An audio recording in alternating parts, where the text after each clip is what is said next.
નમસ્કાર, ન્યૂઝ બુલેટિનમાં આપનું સ્વાગત છે। હું છું પંકજ શર્મા। શરૂઆત એક મહત્વપૂર્ણ ખબરથી કરીશું। સમાચાર આવી રહ્યા છે દીપડા અને શ્વાન બાદ હવે કપિરાજનો આતંક હવે સામે આવ્યો। સાબરકાંઠાના પ્રાંતિજના બાલીસણા ગામે કપિરાજનો આતંક જોવા મળ્યો। બાલીસણામાં કપિરાજે 8 થી 10 લોકોને ઘાયલ કર્યા। નાની બાળકી અને કેટલાક લોકો પર હુમલો કર્યો। પશુઓ પર કપિરાજે હુમલો કર્યો। કપિરાજને પાંજરે પૂરવા લોકોએ માંગણી કરી છે। વન વિભાગને જાણ કરવા છતાં કોઈ જ કાર્યવાહી થઈ નથી અને લોકો આ કપિરાજથી ડરી રહ્યા છે, ભયભીત પણ છે। પ્રાંતિજના બાલીસણા ગામે કપિરાજનો આતંક જોવા મળ્યો। આ કપિરાજે 8 થી 10 લોકોને ઘાયલ કર્યા છે। નાની બાળકી અને કેટલાક લોકો પર હુમલો કર્યો છે। એટલું જ નહીં, પશુઓ ઉપર પણ કપિરાજે હુમલો કર્યો છે।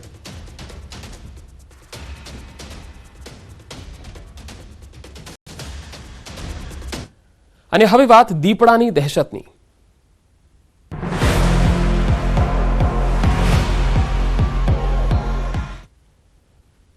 રાજકોટ શહેરમાં દીપડાની દહેશત જોવા મળી। રાજકોટના કણકોટ પાસે કૃષ્ણનગર વિસ્તારમાં દીપડો દેખાયો। અગાઉ વાઘુદળ સૌરાષ્ટ્ર યુનિવર્સિટી પાસે દીપડો દેખાયો હતો। ન્યૂઝ 18 પર દીપડાને જોનારાએ આ કહાની કહી। પ્રત્યક્ષદર્શીએ કહ્યું, પહેલીવાર દીપડો જોયો હતો। સવારે ચણ નાખવા આવ્યા અને દીપડો જોયો। દીપડો પાણીની કુંડી પાસે સૂતો હતો। દીપડો જોયો અને મુઠ્ઠીવાળી વંડી કૂદી ભાગી ગયો। પહેલી વખત સાક્ષાત મોત જોયું એવું પણ આ પ્રત્યક્ષદર્શીએ જણાવ્યું હતું।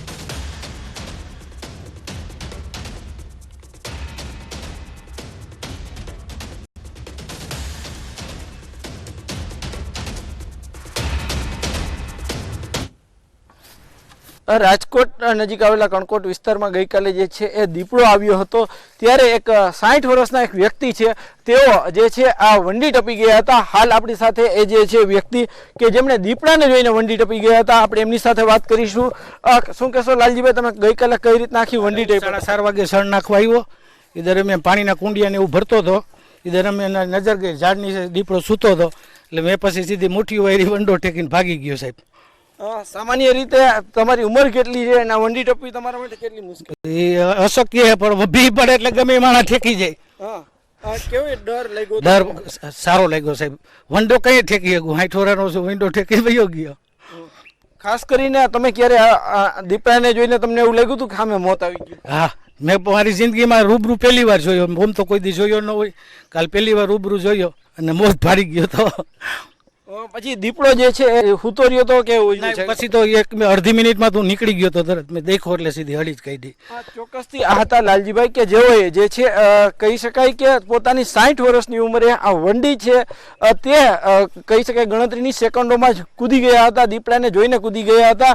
આ કહી શકાય કે જ્યારે માણસની સામે ડર હોય, મૃત્યુનો ભય હોય, ત્યારે અશક્ય કામ પણ શક્ય થઈ જતું હોય છે। તે ફરી એક વખત લાલજીભાઈએ સાબિત કરી બતાવ્યું છે। ગઈકાલે દીપડાને તેમણે જોયો હતો અને ગણતરીની સેકન્ડોમાં જ તેઓ જે છે વંડી ટપી અને પોતાનો જીવ બચાવીને ભાગ્યા હતા। તેમનું કહેવું છે કે અગાઉ પણ તેમને ક્યારેય નજીકથી આટલું જોયું નહોતું। ગઈકાલે તેમને પ્રત્યક્ષ મોત જોયું હોય તેવો તેમને લાગ્યું હતું। હાર્દિક જોશી, ન્યૂઝ 18 ગુજરાતી, રાજકોટ।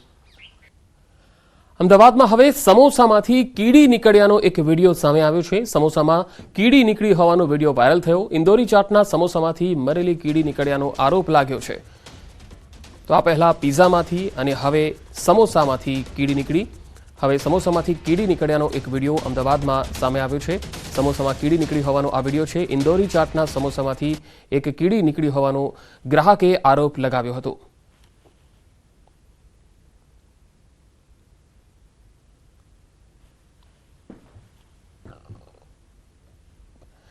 અને હવે વાત કરીશું કોરોનાની।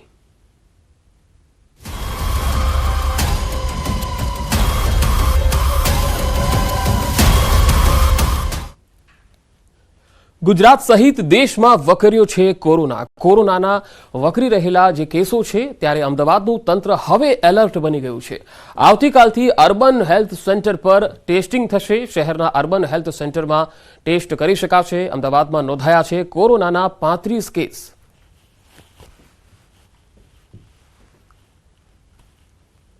અમદાવાદમાં કોરોના કેસમાં વધારો થયો છે। શહેરમાં કોરોનાના નવા 5 કેસ નોંધાયા છે। અમદાવાદમાં એક્ટિવ કેસની સંખ્યા 35 છે। 3 મહિલા અને 2 પુરુષો કોરોના સંક્રમિત થયા છે। બોડકદેવ, નારણપુરા, ખાડિયા, દરિયાપુરમાં કેસ આવી રહ્યા છે। 2 દર્દીઓ હોસ્પિટલમાં, 33 દર્દીઓ છે। આ ઉપરાંત દેશમાં 24 કલાકમાં કોરોનાના 628 નવા કેસ નોંધાયા છે. આ તરફ દેશમાં કોરોનાના સક્રિય કેસની કુલ સંખ્યા 4054 પર પહોંચી ગઈ છે. છેલ્લા 24 કલાકમાં દેશમાં 628 કેસ આવ્યા છે અને છેલ્લા 24 કલાકમાં એક દર્દીનું કોરોનાથી મોત નીપજ્યું છે.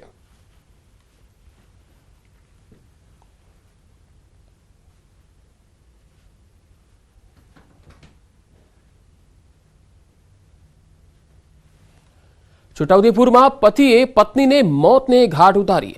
મોટી સડલી ગામે પતિએ પત્નીની હત્યા કરી દીધી. 58 વર્ષના દહેસિંગ રાઠવાએ લાકડાના ફટકા મારીને હત્યા કરી.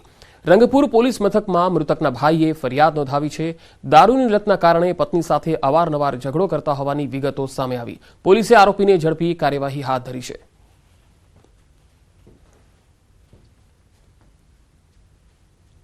પાટણના સરસ્વતીમાં અકસ્માત થયો. બેકાબુ ડમ્પર દિવાલ તોડીને ખેડૂત પરિવારના ઘરમાં ઘૂસી ગયું.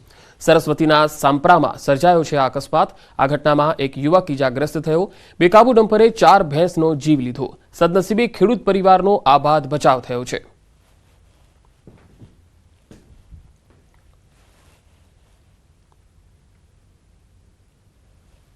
બનાસકાંઠાના ધાનેરાના શ્રદ્ધાળુઓને રાજસ્થાનના બાડમેરમાં અકસ્માત નડ્યો. બોલેરો ગાડી પલટી જતા એકનું મૃત્યુ થઈ ગયું જ્યારે 6 લોકો ઇજાગ્રસ્ત થયા છે. બોલેરોમાં સવાર ધાનેરાના લોકો રાજસ્થાનના રામદેવરાથી દર્શન કરી પરત ફરી રહ્યા હતા. હાલ ઇજાગ્રસ્તોને રાજસ્થાનથી ધાનેરાની ખાનગી હોસ્પિટલમાં સારવાર હેઠળ ખસેડાયા છે.